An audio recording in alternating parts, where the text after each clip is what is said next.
For our project, we chose the book, The Freedom Writer's Diary, How a Teacher and 150 Teens Use Writing to Change Themselves and the World Around Them, by the Freedom Writers and Zlata Filipovic.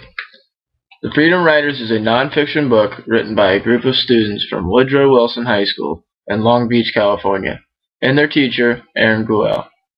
The Freedom Writer's Diary is made up of journals that Gruelle had her students write. They are about the troubles of their past, present, and future.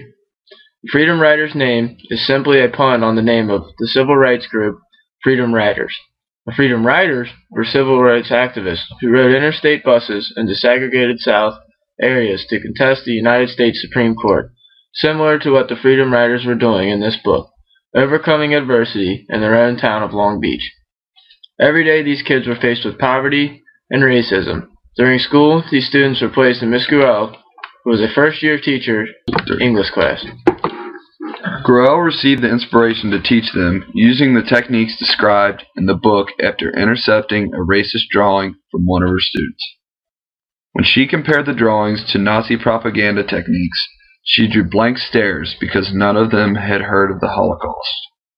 As a result, she assigned them to read and write about the diary of Anne Frank and Zlata's diary, A Child's Life in Sarajevo. But it wasn't easy to get these students to read these books. Miss Gruelle had to overcome some adversity when faced with this challenge. Little did she know that her students had to overcome adversity every day, just fighting to stay alive because of the color of their skin. So she made them write every day in their journal about anything they wanted, what was bothering them that day or what was going on in their life. Little did she know that these essays would open up a whole new world to her. After reading these, Gruelle had adapted her teaching style to each individual student. What we see through Erin Gruelle's teaching accomplishments is that to be a good teacher, you have to be able to overcome adversity in many different ways. When you're teaching, you're going to be faced with new obstacles every day, because every kid is a different challenge. As a future teacher, you're going to have students of many different races. You're going to have to learn to adapt your teaching style to each individual one, because every student learns at a different pace.